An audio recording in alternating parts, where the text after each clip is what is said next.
Today we're going to take a trip down the Ohio River. We've just crossed over the Floyd County line into Harrison County, and our first town is Bridgeport. Bridgeport is located about 15 miles from Corden and 3 miles west of Lanesville, about 2 miles over the Floyd County line. The Ohio River Landing at Bridgeport was also known as Beeler's Landing and McCary-Farnsley Landing. It is located at Ohio River mile marker 618.8. It was laid out in September 1849 by David Farnsley and Thomas Joyce. The town's name identifies it as an Ohio River shipping port. The post office in Bridgeport, which operated from 1887 to 1934, was known by the name Locust Point. However, Captain Francis McCary built a tomb below Bridgeport on the top of the hill overlooking the river. Today, Bridgeport is known as the home of Caesars Southern Indiana, which opened in 1998 and was originally designed as a riverboat casino. It became land-based in December 2019, and the boat has now left. Today, it is Harrison County's largest employer. It was recently purchased by a Native American Indian tribe. And we're continuing our journey along the Ohio River, which is paralleled by the highway behind me, 111. We're at a place which was known as Glazes Landing in Posey Township. It's at Ohio River mile marker 621.6. 15 miles southeast of Corden. It was a source of white sand. Glazes School, which you see behind me, and Sugar Grove Campground were located here. I'm going to read you some quotes about Sugar Grove. It's simply grand at Sugar Grove. In God's first temples, the grove is like where the early Israelites worshipped, under the trees on the hills of Judah. This is from a poem about life in Sugar Grove, about the Ohio River legacy. Oft have I said, and stick to it, no matter what befall, folks born not by a river have no bringing up at all. A post office called Sugar Grove was established on December 20th, 1899, with Harrison H. Huffman as postmaster. The Sugar Grove post office was discontinued to Elizabeth on August 14th, 1901. We made it down the Ohio River and the highway to our next town, Rosewood, at Ohio mile marker 627. Near the site of Rosewood, Brindley's Ferry was officially established on July 12, 1809, when John Brindley petitioned Indiana Territorial Governor William Henry Harrison to establish a ferry on the Ohio opposite Salt Landing in Kentucky. Travelers coming up the Wilderness Road through central Kentucky and wishing to cross into Indiana Territory used this crossing. There was a well-beaten primitive road from this point to Corden and on west to Harrison's Mill, joining the Vincennes Trace near French Lick. John Tipton was an early settler in the Rosewood area. All that remains to mark the town of Rosewood, in addition to the roadside, is Moore's Chapel that you see in the distance behind me. Moore's Chapel burned at 9 p.m. on February 11, 1917. Maurice Farnsley and George Robinson rescued 5 benches, 3 songbooks, a Sunday school paper, and a lamp chimney.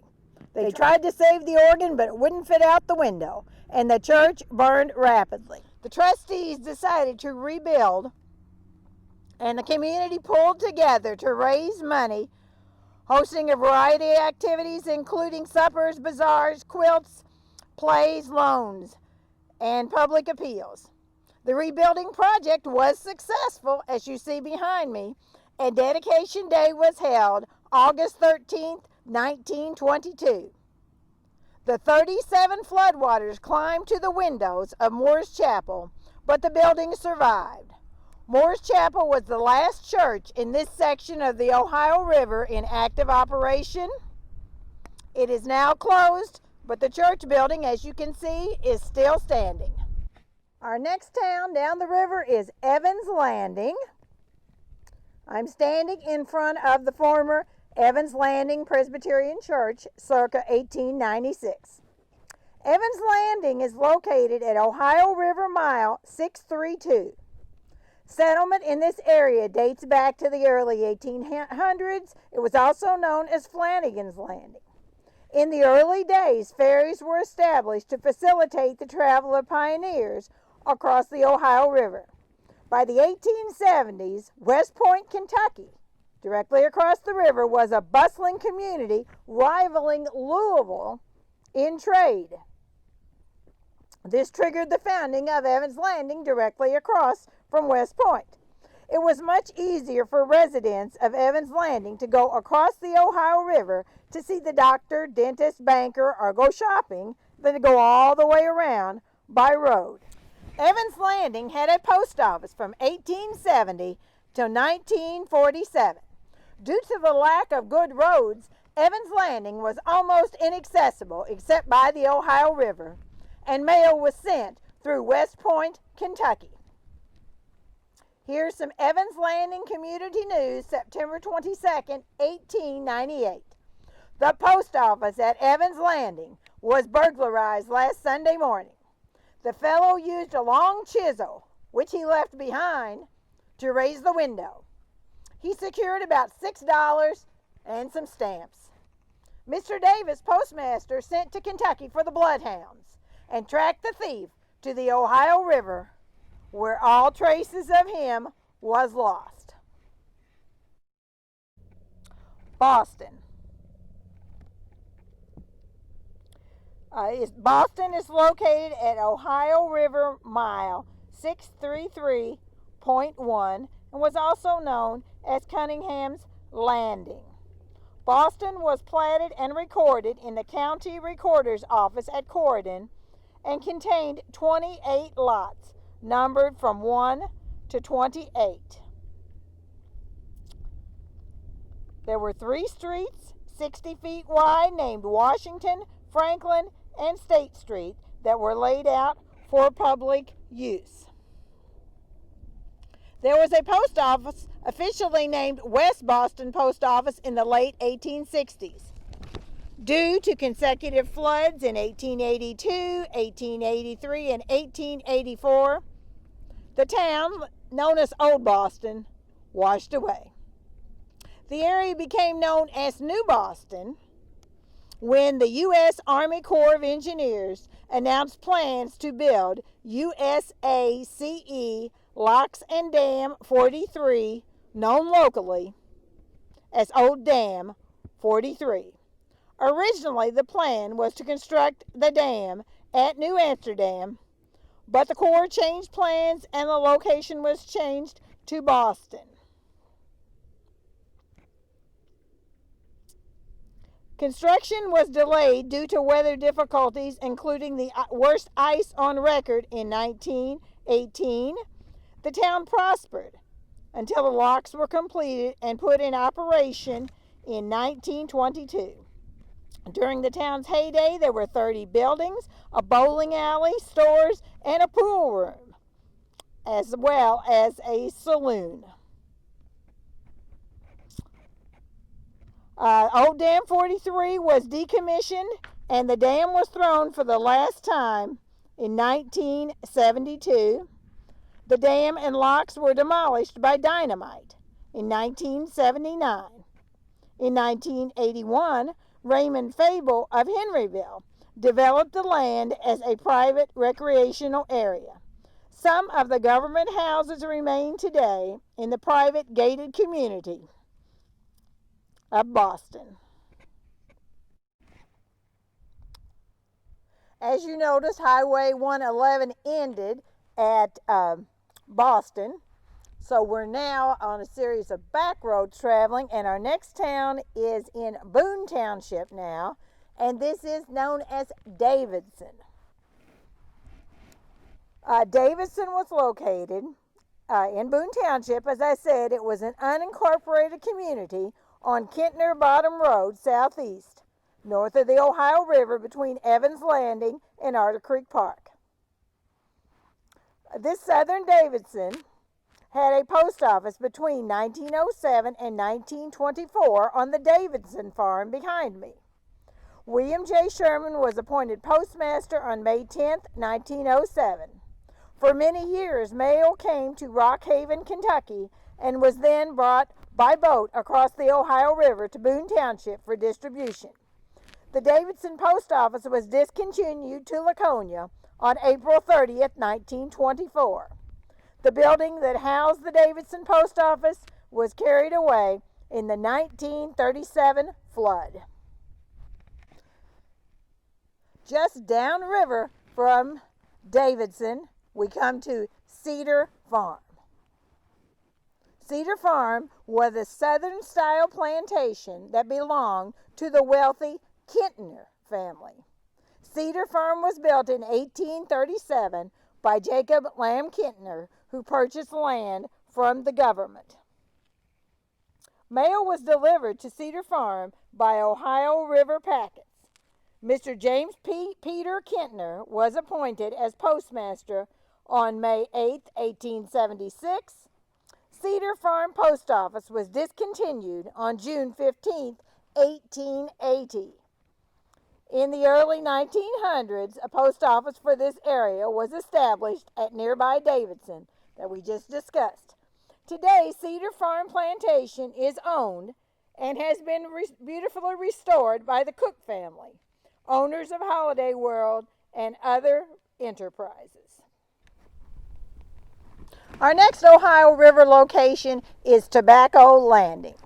Tobacco Landing is located at Ohio River mile marker 641.4. Here's what the WPA had to say about Tobacco Landing. Tobacco Landing is not a settlement, but a shipping point on the Ohio River, and a great volume of shipping was done from here during the period of the steamboat. During the past few years, there's been very little shipping done. This place was the shipping point for the town of Laconia.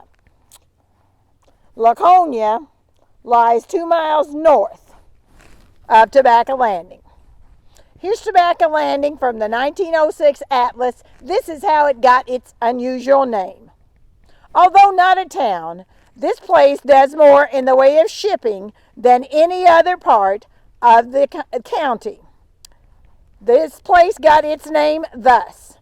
In the early days of this county, a large flat boatload of tobacco was passing down the Ohio River, which you see behind me. When it reached a point near where Tobacco Landing now is, this boat sprang a leak. And by the time it could be rowed to the Indiana shore, it was leaking so fast that the boat soon sank in shallow water. The owners unloaded all the tobacco, spread it out on the banks, and let it remain several days until it was thoroughly dry. They then repaired the boat, reloaded the tobacco, and proceeded south. Since then, this place has been called Tobacco Landing. Continuing our Ohio River journey, we've made it to the former site of the town of Morven, also known as Morven's Landing. Morven's earliest developer was Daniel Cunningham, who came across the Ohio River from Brandenburg, Kentucky in 1800. Although Cunningham continued to live over in Kentucky, he cleared and planted a piece of land over in Indiana, where the town of Morven was later laid out. Morven was platted on September 17, 1816 by Harvey Heath. On November 21, 1818, the first lots in the town of Morgan were sold to Peter Kishline. Morven lies near the mouth of Buck Creek. The town of Morven failed to develop, however, and the last house in Morven was demolished by General John Hunt Morgan on July 8, 1863, as he began his famed Morgan's raid through Indiana. The steamboat Alice Dean, was commandeered to transport troops across the Ohio River. Then the boat was set on fire and sunk near Morven by Morgan's raiders. This boat, the Alice Dean, still lies beneath the waters of the Ohio River. The area is sometimes known by variant names including Moman's and Morven's Landing.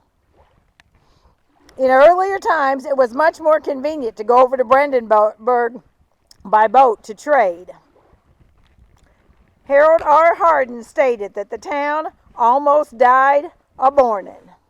The town's location on the Ohio River made it an important stop on the Underground Railroad. Our final stop on this part of the river tour is Mauckport, which we visited. If you want to do the rest of the river, then you can check out our River Road video. We've traveled from Floyd County in Indiana, where we started, crossed over, and we come through Posey Township and Taylor Township, Boone Township, and now we're in Heath Township at the river town of Mauckport, just downriver from Morven in Heath Township. Thank you for rolling down the river with us today.